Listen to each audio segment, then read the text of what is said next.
께서 우리에게 주신 하나님의 말씀은 시편 19편 12절 말씀입니다. 다 같이 한 목소리로 받들어 읽겠습니다. 시작. 자기 허물을 능히 깨달을 자 누구리요? 나를 숨은 허물에서 벗어나게 하소서. 아멘. 하나님께서 우리 모두를 이 자리에 있게 하신 것을 감사합니다. 이 자리에 오신 여러분 모두를 환영합니다. 한 가지 제가 질문 드리겠습니다. 예수님 믿고 구원받아서 하나님의 아들과 딸 된 우리는 이 세상에 살면서 죄를 하나도 안 짓고 살고 있을까요? 아니면 죄를 지으면서 살고 있을까요? 예. 자, 이 문제에 대한 답이 굉장히 중요합니다. 왜냐하면 어떤 사람들, 흔히 구원파라고 부르는 사람들은 이렇게 주장해요. 예수님 믿고 born again, 즉 거듭난 사람들은 이 세상에 살 동안 죄를 하나도 안 짓는다. 그래서 예수님 믿은 사람들이 잘못하는 건 그것은 죄가 아니다. 이렇게 주장해요. 그리고 그 근거로 요한 1서 3장 9절에 하나님께로서 난 자마다 죄를 짓지 아니하나니 이렇게 말씀하지 않으셨느냐. 하나님께로 난 자, 구원받은 자, 거듭난 자, born again 한 자, 정말 하나님의 아들과 딸이 된 사람들은 죄를 짓지 않는다 하는 이 말씀을 근거로 그렇게 주장합니다. 그런데 이 말씀은 오해입니다. 그렇게 주장하는 사람들은 이 말씀 요한일서 3장 9절 말씀을 잘못 이해해서 그렇게 주장하는 거예요. 이 말씀을 바로 이해하기 위해서는 이렇게 이해해야 됩니다. 헬라어에 죄를 짓지 않는다라고 할 때 이 요한일서 3장 9절은 현재 시제예요. 헬라어의 현재 시제는 계속해서 반복적으로 습관적으로 계속 행하는 것을 의미합니다. 그러니까 예수님을 정말 믿는 사람, 그래서 정말 하나님의 아들과 딸이 된 하나님의 백성들은 계속 똑같은 죄를 계속해서 의지적으로 고의로 습관적으로 계속 또 짓고 이렇게 짓지 않는다 하는 거예요. 왜냐? 하나님의 씨가, 그 하나님의 씨라고 그랬는데 요한일서 3장 9절에 하나님의 씨는 성령님이에요. 성령님께서 우리 안에 계시기 때문에, 즉 성령님이 우리 안에 계셔서 우리가 죄를 행하고 잘못을 행하면 우리 성령님이 슬퍼하세요. 그리고 우리에게 깨달음을 주세요. 아들아, 딸아, 그러면 안 돼. 그거 잘못이야. 그거 죄야. 깨달음을 주세요. 그러니까 이 성령님이 벌써 우리 마음에 죄책감을 들게 하고 하나님이 슬퍼하신다 하는 것을 느낌으로 알게 돼요. 그런데도 계속 똑같은 죄를 또 짓고 이렇게 할 수가 없다 하는 거예요. 그러니까 반복적으로, 습관적으로, 체질적으로 그렇게 죄를 계속해서 죄 가운데 거할 수가 없다라는 거예요. 이 말씀은 이런 뜻이 아니에요. 우리가 예수님 믿고 나면 죄 지을 수 있는 능력이 없어진다, 그런 뜻도 아니에요. 왜냐하면 우리가 이 육신을 입고 있는 동안에, 즉 우리가 이 세상 삶을 계속하고 있는 동안에는 우리가 육신을 입고 있기 때문에 죄를 지을 가능성이 계속해서 있습니다. 그러니까 죄를 지을 수가 없다, 죄를 지을 능력이 사라진다, 이런 뜻도 아니에요. 또 하나, 그러면 죄를 하나도 안 지어야 구원받는다, 이런 얘기입니까? 그런 얘기도 아니에요. 우리가 구원받을 때는 죄 있는 그대로 죄가 하나도 없어야 구원받는다, 그런 말씀이 아니에요. 있는 그대로 그냥 실수하고 잘못하고 아직 죄를 용서받지 못한 상태로, 죄 가운데 있는 그 상태로 아버지께 오면 마치 무엇처럼? 탕자처럼. 탕자가 아버지를 떠나서 아버지가 물려준 유산 다 허랑방탕했어요. 다 써서 없어요. 먹을 것이 없어요. 그러니까 먹을 것이 없으니까 그 돼지들이 먹는 쥐염 열매를 먹다가 내 아버지 집에는 먹을 것이 풍부한데 내가 잘못했어. 그래서 아버지 집에 돌아갑니다. 그럴 때는 내가 잘 차려입고 내가 정갈하게 딱 목욕하고 새 옷 입고 새 신발 신고 가는 게 아니에요. 그냥 누더기 옷 입고 그냥 누추한 그대로, 신발 다 떨어진 신발들, 그냥 누추한 옷, 다 더러워진 옷 입은 채로 가는 거예요. 그런데 그 아버지는 어때요? 날마다 그 아들이 돌아오는 것 기다려요. 동구 밖에서 저 멀리까지 언덕에까지 와서 혹시 내 아들 돌아오지 않나? 이것이 우리 하나님이신 줄 믿습니다.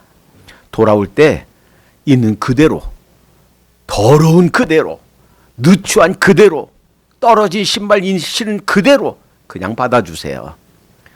자, 그런데 이제 예수님께 돌아와서 하나님을 믿은 하나님의 자녀가 된 그 이후로는 이제는 그 죄를 해결해야 된다. 그러니까 예수님 믿으면, 그 안에 예수님 들어오면 죄를 짓지 않는다는 것은 죄가 없어야 구원받는다, 구원의 조건을 말하는 것이 아니다라는 거예요.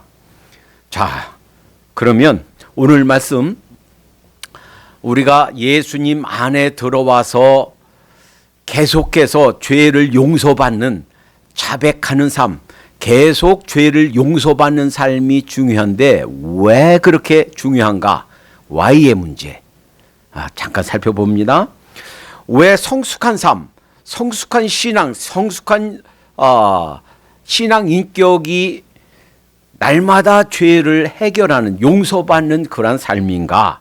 왜 자백의 삶이 필요한가?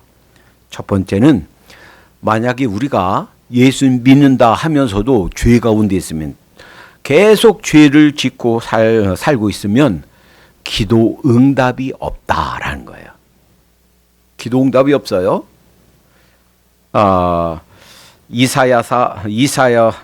시편 66편 18절에 보면, 시편 66편 18절, 내가 내 마음에 죄악을 품으면 주께서 듣지 아니하시리로다. 죄가 있으면 하나님께서 기도 응답을 안 해주신 줄로 믿습니다. 이사야서 59장 1절 2절은 이 아주 죄 때문에 우리가 기도 응답받지 못한다 하는 걸 아주 그림처럼 말씀해 주시죠. 여호와의 귀가 둔하여 우리의 기도를 듣지 못하심도 아니고, 하나님의 손이 짧아서 너희를 구원하지 못하심도 아니다. 너희와 하나님 사이에 죄악이 가로막아서 하나님께서 듣지 못하시게 한다. 하나님이 기도 응답하시지 않는 이유는 우리의 죄 때문이다 라는 거예요. 두 번째, 어둠은 어둠을 부릅니다. 내가 죄 가운데 있죠? 악한 가운데 있죠? 그러면 내가 어둠 가운데 있으면 그 어두운 일이 또 생겨요. 자꾸 어둠에 점점 더 빠지게 돼요. 그래서 야고보서에 야고보서 말고 요한일서 2장 11절에 이렇게 말씀하십니다. 그의 형제를 미워하는 자는 어둠 가운데 있고 또 어둠 가운데 행하며 갈 곳을 알지 못하나니. 어둠 가운데 있으면 어디로 가야 되나, 내가 어느 길로 가야 되나 그걸 모르게 돼요. 그리고 이는 어둠이 그의 눈을 멀게 하였음이라.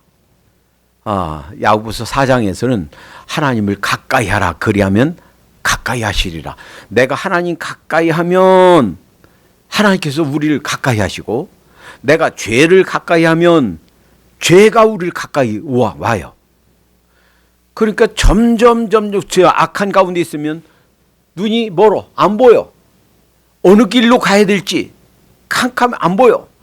점점점 악에 빠지다가 이제는 내 힘으로 어찌할 수 없는 막다른 내 한계를 넘어서는 그런 악이 나를 주장하는 악한 지경에 빠지게 된다는 거예요.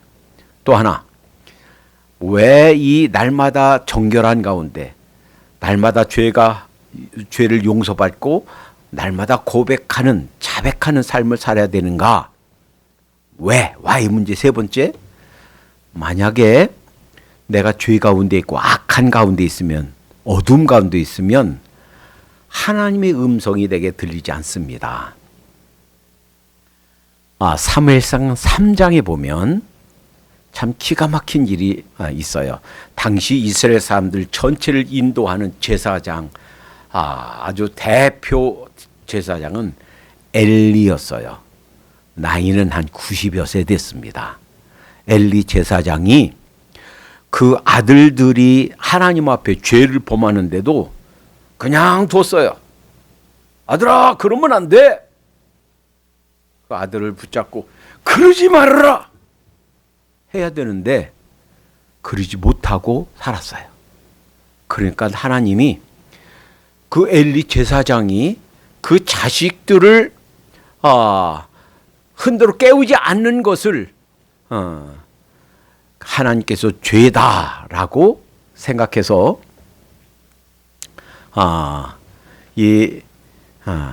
엘리가 악하다라고 생각했어요. 그리고 이 엘리에게는 하나님의 음성이 들리지 않았다 하는 거예요. 제가 그대로 읽어볼게요. 사무엘상 3장 1절에 보니까 아이 사무엘이 엘리 앞에서 여호와를 섬길 때에, 그러니까 사무엘이 어린 나이예요. 엘리는 나이 한 90, 백전노장, 제사장이에요. 하나님의 말씀이 제사장에게 와야 되는데 제사장에게 하나님 말씀이 안 오고 어린 아이 사무엘에게 주시는 거예요. 여호와를 섬길 때는 여호와의 말씀이 희귀하여 하나님의 말씀이 들리지 않는 거예요. 왜? 죄 가운데 있으니까 하나님의 말씀을 듣지 못하는 거예요. 하나님의 말씀을 하시지 못하는 거예요. 내가 어둠 가운데 있고 죄 가운데 있으면 하나님이 나에게 말씀하고 싶은 많은 것들이 있는데 말씀 못 하시는 거예요. 내가 죄 가운데 있으면 못 듣는 거예요. 누구처럼? 엘리 제사장처럼. 희귀하여 이상이 흔히 보이지 않았더라. 그러니까 어떻게 됩니까? 하나님이 뭘 원하시는가 몰라요. 하나님께서 이것이 내 뜻인다, 이것 좀 행하라, 이것을 행할 사람이 누구 없나? 못 들어요. 그러니까 하늘나라 확장에 하나님의 일을 감당할 사람이 없는 거예요. 그러니까 하늘나라 확장하는 일에 쓰임받는 일에 무용지물이에요. 아무 useless, 쓸모없어요. 왜? 하나님의 음성을 못 들으니까.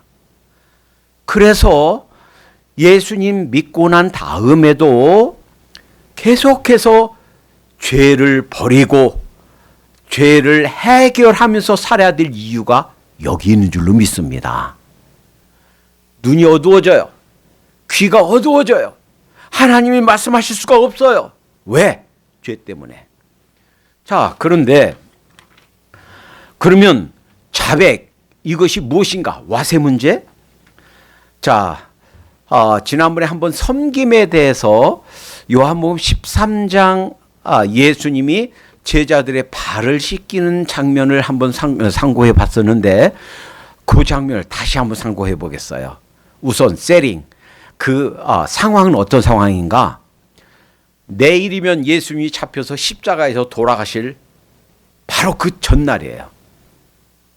그리고 그 장면에 바로 그 전날 라스트 서퍼, 마지막 만찬을 하시는 장면이에요. 레오나르도 다빈치가 그 그림을 그리면서 마지막 만찬헌 그림을 그리면서 12제자들이 딱 있고 거기에 누구 있어요? 가룟 유다도 있고 그 중에 예수님 품에 이렇게 기대어 있는 사람이 있죠. 그 사람이 요한이라고 제일 어린 요한이 예수님 품에 이렇게 기대어 있는 모습으로 그렸죠. 이제 그 모습을 상상해 보십시다. 요한복음 13장은 그 장면이에요. 마지막 만찬을 하던 그 순간이에요. 그런데 누가복음 22장에서는 그 식사하면서 그 직전에 12제자들이 서로 다퉜다고 그랬어요. 누가 크냐? 그러니까 예수님이 12제자 중에서도 그러니까 70명 제자 중에서 12제자들을 따로 부르셔서 따로 가르치셨고 12제자들 중에서도 베드로와 야고보와 요한 요 세 사람만 따로 이를테면 누구 살릴 때 병 고칠 때 따로 데려갔고 따로 그 가르침 베풀었고 하니까 봐라 적어도 우리 세 사람이 가장 크다 가장 높다 서로 다퉜겠죠. 누가 높으냐 12제자 가운데 서로 다퉜단 말이에요. 그때 식사하다 하는 도중에 예수님이 겉옷을 덮쳤어요. 겉을 벗어놓고 수건을 허리에 동이고 그리고 대야에 물 떠다가 제자들의 발을 씻겨주신 거예요. 베드로가 예수님 어떻게 주님이 제 발을 씻기십니까? 안 됩니다. 예수님이 뭐라고 그러셨어요? 내가 발을 씻기지 않으면 나와 상관이 없다. 이 제자들의 발을 씻기는 행위는 예수님이 십자가에 못 박혀 돌아가심으로 예수님이 이 세상에 오셔서 하신 일 중에 가장 큰 일이죠.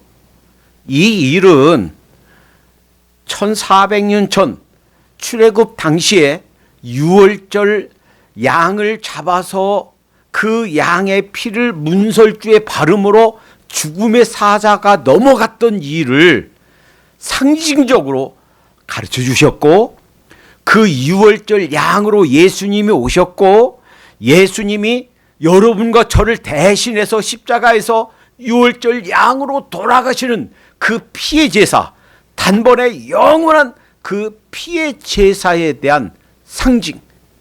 그래서 예수님이 그 예수님 자신의 죽음으로 우리 죄를 용서해 주시고 우리 죄를 씻어 주시는 그 상징을 가르쳐 준다 하고 많은 복음적인 신학자들이 설명했어요.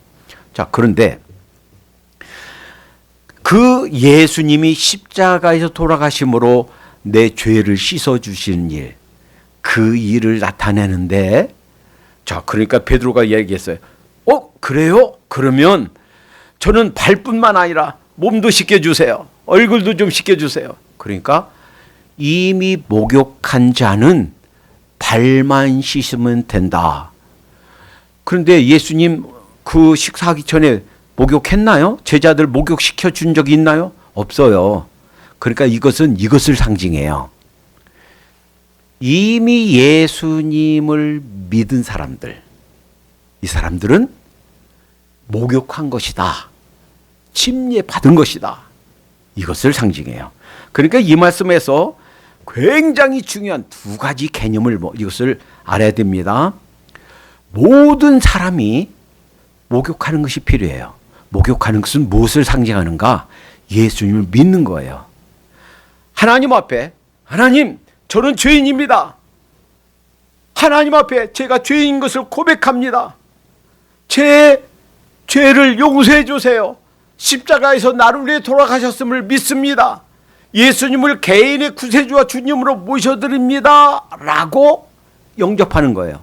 여러분 잘 기억하시기 바랍니다. 우리가 천국에 가는 것은 내가 죄 없어서 그리고 선하게 살려고 애쓰고 뭐 큰 누구 살인이나 도둑질이나 뭐 사기나 큰 죄를 안 져서 천국 가는 게 아니에요. 하나님 앞에 우리는 큰 죄를 졌던 작은 죄를 졌던 그 죄가 다 똑같이 죄예요. 그 죄의 삭은 사망 즉 지옥이에요. 그런데 예수님이 내 죄의 값을 페이오프, 갚아주셨기 때문에 천국 가는 거예요.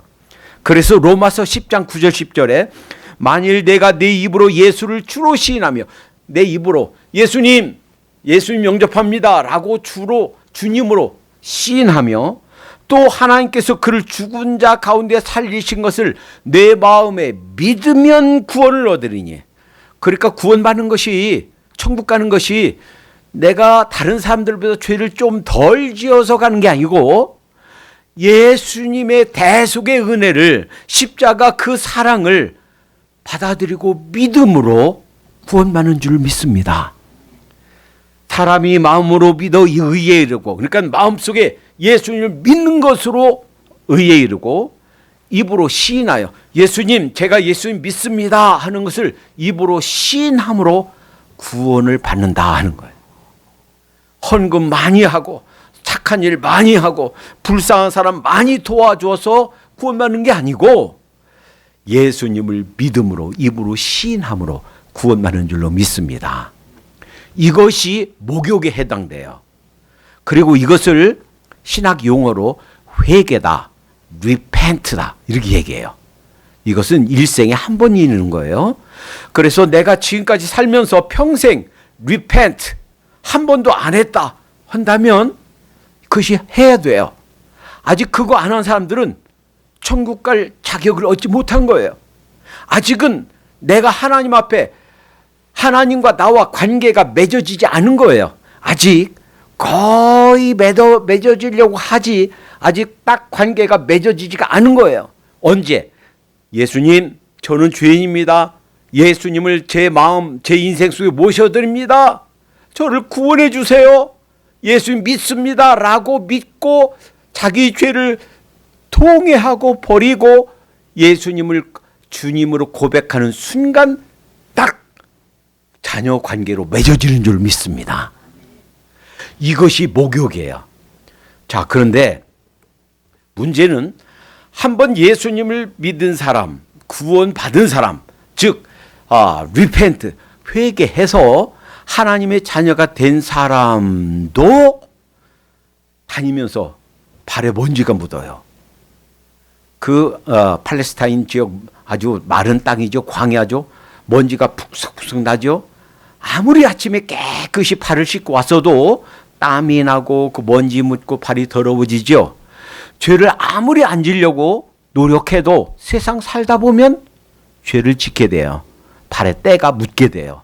그러면 다시 발을 씻어야 돼요. 그 발을 씻는 일은 언제 해야 돼요? 에브리데이 해야 돼요. 매일매일 해야 돼요. 그래서 발을 씻겨주신 거예요.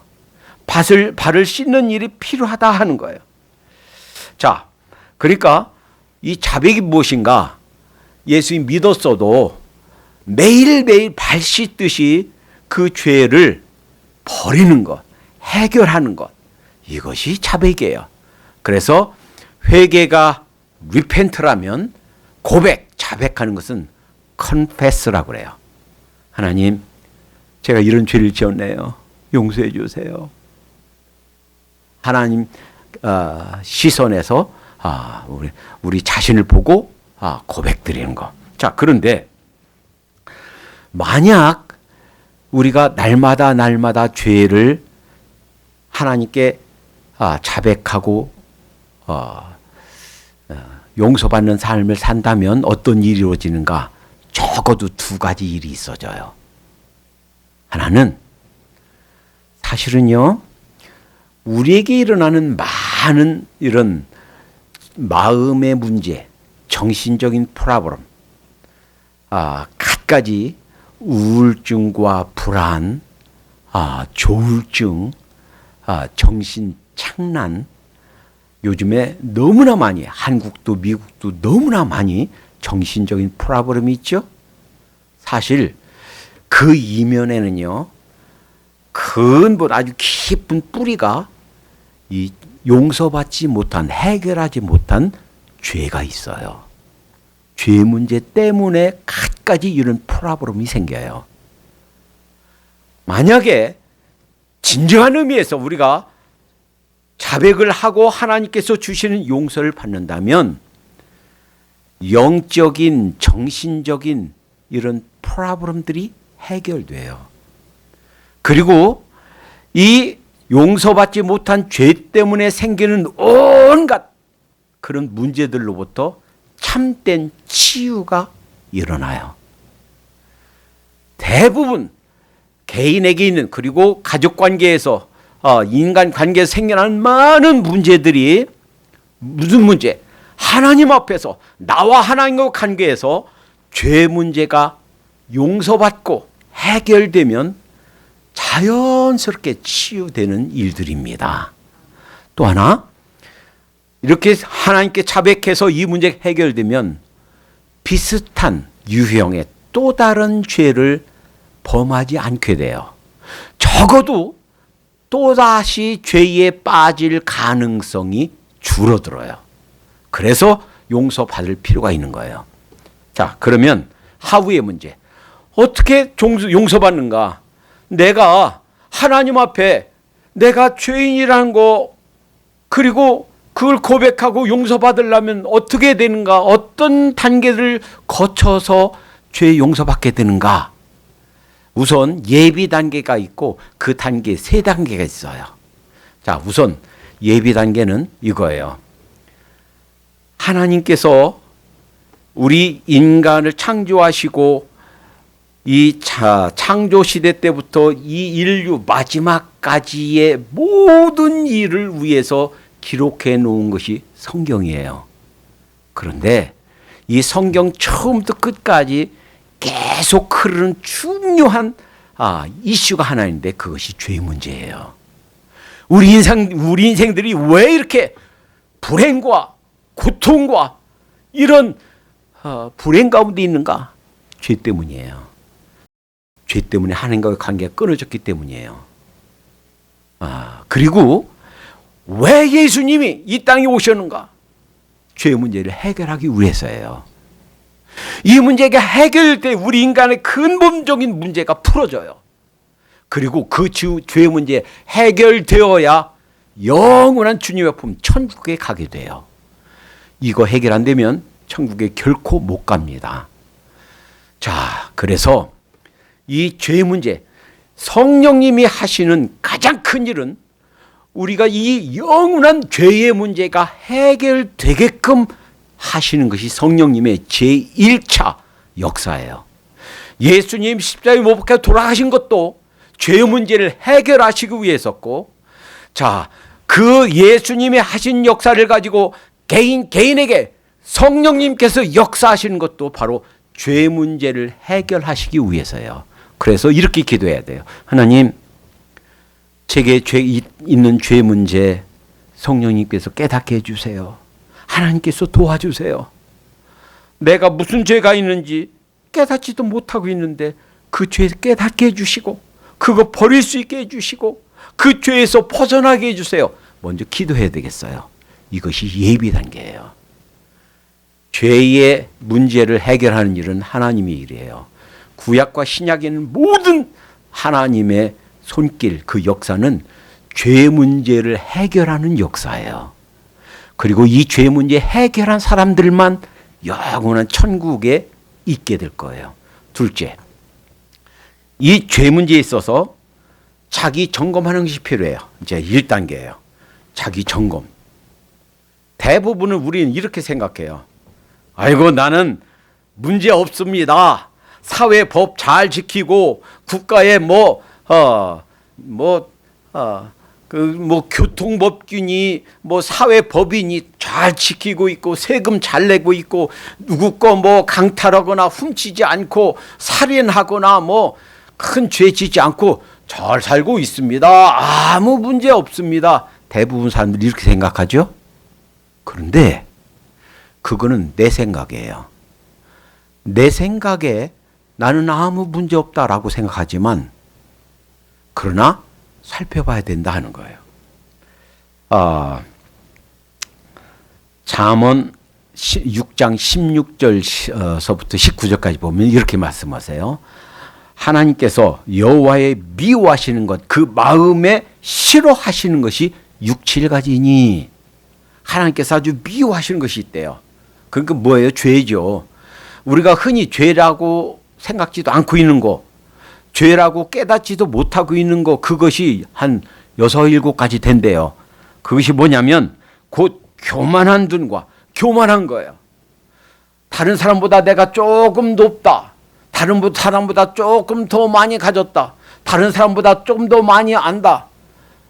내가 다른 사람보다 조금 더 높다라고 생각하는 교만. 이것이 죄래요. 거짓된 혀, 참말을 하지 않는 것, 정직하지 않는 것, 혀, 무죄한 자의 피를 흘리는 손, 그리고 사실 그 잘못한 것도 없어. 그런데 내가 그 사람들이 어려움을 당하게 해. 또 악한 계교를 꾀하는 마음, 빨리 악으로 달려가는 발, 거짓을 말하는 망령된 증인과 형제 사이를 이간하는 자니라. 흔히 내가 별거 아니라고 생각한 거, 그것이 죄래요. 교만이나 화내는 거, 분노나 정욕이나 시기나 탐욕이나 게으름이나 혹은 탐심이나 나는 아무런 문제 없다 하는 것을 다시 내 삶을 돌아볼 필요가 있다. 이것이 첫 번째 단계예요. 두 번째, 내가 내 삶을 돌아보는 것을 내 시야가 아니라 하나님의 시야로 바라봐야 된다 하는 거예요. 내가 아무렇지도 않게 이거는 괜찮아. 내가 내 삶이 잘못됐다고, 나 아무런 잘못이 없는데 라고 생각하는 것이 하나님 보시기에는 그거 죄다, 잘못이다 라고 말할 수 있다는 사실. 제임스 맥퍼슨이라는 사람은 미국의 남북전쟁사를 연구하는 역사가예요. 이 사람이 쓴 책 중에 나오는 스토리가 하나 있습니다. 실제 있었던 일이에요. 그 주인공은 제임스 해몬드라는 사람이에요. 이 사람은 남북전쟁 당시에 미국 하원 의원이었고 주지사였습니다. 그리고 남부의 큰 대농장을 경영하는 농장 주인이었어요. 그리고 노예 제도를 찬성하는 아주 적극적인 노예 찬성론자였어요. 자, 이 사람이 1839년에 노예를 둘 샀는데 18살 먹은 셀리, 근데 벌써 엄마예요. 18살인데 노예가. 엄마 노예와 그 딸 루이자 두 노예를 샀어요. 그리고서 그 18살이면 아직 이제 고등학생 나이 아니에요. 그런데 그 노예를 첩으로 삼아서 데리고 놓은 거예요. 4명의 아들을 낳습니다. 그리고 루이자가 이제 그 어린 것이 자라서 12살이 되었을 때 그 딸도 자기 첩으로 삼아서 그 딸 통해서 4명의 자녀를 낳았어요. 그리고 많은 그 노예들을 가축, 짐승하고 똑같이 대우했어요. 그들의 죽고 사는 것은 자기 기분 따라서, 마음 따라서 죽고 사는 것을 했다 하는 거예요. 자, 그런데 그가 쓴 일기를 이 역사가가 소개합니다. 그 한 대목만 제가 읽어드릴게요. 그 일기에 이렇게 살다가 전염병이 돌아서 가축들도, 그 농장의 가축들도 많이 죽고 노예들도 많이 죽었어요. 그러니까 그 일기에 이렇게 씁니다.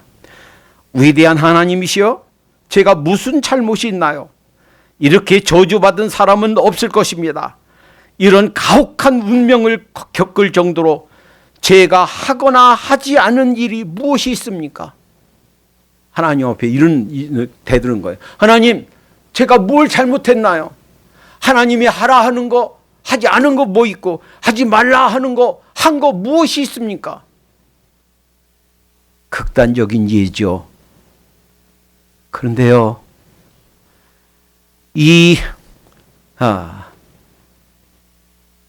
제임스 해먼드가 이렇게 살면서 그 일기에 하나님, 제가 이렇게 저주받은 삶을 사는데 제가 뭐 잘못이 있나요? 라고 말한 이 사람과 비슷한 삶을 우리가 지금 살고 있다는 거예요. 내가 잘못 행하고 있으면서 내가 지금 나를 위해서, 나만 위해서 그 살고 있으면서 그것이 하나님 앞에 탐욕이고, 그것이 하나님 앞에 탐심이고, 하나님이 미워하시는 자신만을 위한 삶이다, 하나님이 혐오하시는 것이다 라는 사실을 우리가 깨닫지 못하고 살고 있다는 거예요. 이렇게 극단적인 예는 아닐지 몰라도 하나님의 시각으로 잘못이다 라고 생각하는데 그걸 깨닫지 못하고 살고 있다는 것입니다. 따라서 우리 삶의 구석구석을, 작은 거 큰 거, 우리 자신을 살펴보면서 하나님께서 미워하시는 것은 무엇인가 발견해야 될 줄로 믿습니다. 우리의 구석구석을, 우리 인생의 각 면을 하나님의 시각으로 다시 바라봐야만 되겠다는 거예요. 내가 가는 길이 맞는가? 내가 하고 이렇게 살고 있는 것이 맞는가? 하나님 보시기에 혐오하시는 것은 아닌가? 내가 하나님을 사랑한다, 내가 신앙인이다 라고 하면서 이 세상만 쫓고 물질만 따라가고 내 자신만 위해서 사는, 다른 사람을 위해서 아무것도 하지 않고 하늘나라 확장을 위해서 아무것도 하지 않는, 하나님 보시기에 혐오하는 삶을 살고 있지 않은가? 하나님의 시각으로 돌아보도록 하십시다. 세 번째 단계는, 첫 번째는 우리 자신을 살피고, 두 번째는 하나님의 시각으로 바라보고, 세 번째는 그 잘못이라고 생각하지 않았던 그 잘못을 하나님 앞에 입으로 고백하고, 그 다음에 그것을 중단하고, 그 다음에 그것을 버리고 그것을 떠나는 거예요. 야고보서 4장 8절 9절은 이렇게 말씀하십니다. 하나님을 가까이 하라, 그리하면 너희를 가까이 하시리라. 죄인들아, 손을 깨끗이 하라. 하나님께서 죄라고 말씀하시는 것, 내가 전에는 아무렇지도 않다라고 했는데 하나님께서 그 죄야 라고 깨닫게 해주시는 것, 거기에서 손을 씻어라 하는 거예요. 두 마음을 품은 자들아, 하나님도 섬기고 물질도 섬기고 하나님도 섬기고 내 중심으로 좀 나를 위해서 살고, 이렇게 두 마음 품은 자들아, 마음을 성결케 하라. 슬퍼하며 애통하며 울지어다. 하나님, 내가 이런 죄 가운데 있었네요. 사실은 그 극단적인 그런 죄 가운데 살면서 하나님, 제가 무슨 죄를 졌습니까? 대들던 그 사람하고 별반 차이가 없네요. 애통하며 울지어다. 너희 웃음을 애통으로, 너희 즐거움을 근심으로 바꿀지어다. 이것이 야고보서 4장 8, 9절의 하나님의 음성이에요. 삭개오가 예수님을 만나고서 누가 뭐라고도 안 했는데 스스로 이렇게 결단합니다. 누가복음 19장 8절, 주여 보시옵소서, 내 소유의 절반을 가난한 자에게 주겠사오며. 이 사람이 세리니까 국세청 세금 거두는 그런 세리니까 돈이 많을 거예요. 그런데 자기 재산, 많은 재산 절반을 딱 잘라서 가난한 사람이 나눠주겠대요. 그리고 만일 이것을 토색한 것이 있으면, 토색한 것은 속여서 이렇게 빼앗은 거예요. 원래 구약 율법에는 그러면 그 빼앗은 그 20%를 더해서 돌려주면 돼요. 근데 20%가 아니라 토색한 일이 있으면 4배로 갚겠습니다. 율법보다 훨씬 더 크게 내 잘못한 거 돌려주겠습니다. 하나님 앞에 회개하는 거예요. 그러니까 자백은 무엇인가? 세 번째 단계, 하나님 앞에 내 입술로 하나님 잘못했어요 고백하고 그 행실을 딱 끊고, 잘못 행하던 것, 이 길로 가던 것, 이 길을 완전히 움직이는 것, 이것이 진정한 자백이다라는 거예요. 그때 예수님이 그 삭개오에게 선언합니다. 오늘 구원이 이 집에 이르렀으니 이 사람도 아브라함의 자손이라. 하나님의 진정한 용서가 임하는 줄로 믿습니다. 우리 자신을 돌아보십시다. 하나님께서 우리에게 이 시간 우리에게 이렇게 말씀하십니다. 사랑하는 아들아, 사랑하는 딸아, 내가 지금 아무런 죄가 없다라고 생각했지만 자신을 돌아보거라. 깨닫는 거 그거 즉시 내려놓고 그 길에서 돌아서거라. 그때 참된 용서가 있고 참된 치유가 있게 되느니라. 하나님께서 우리에게 말씀하시는 줄로 믿습니다. 기도합니다. 사랑의 하나님, 비록 구원받은 본 어게난 크리스찬이라 할지라도 우리의 발은 날마다 더러워지기 때문에 매일 씻는 것이 필요한 줄로 믿습니다. 예수님께서 이뤄놓으신 그 십자가 보혈로 날마다 죄를 주님께 자백하고 씻는 삶을 살게 해 주시옵소서. 내가 전혀 죄가 아니라고 생각했던 것, 그러나 하나님 보시기에는 죄라고 여기시는 것이 있다면 깨달아 즉시 멈추고 돌아서고 버리고 새롭게 하나님 앞에 우리의 삶을 여기는 새롭게 여미는 그러한 삶이 되게 해 주시옵소서. 그리하여 잃어버린 영혼들 구하는데 그 무엇인가 일조하면서 사는 삶을 살 수 있도록 인도해 주시옵소서. 예수님의 이름으로 기도하옵나이다. 아멘.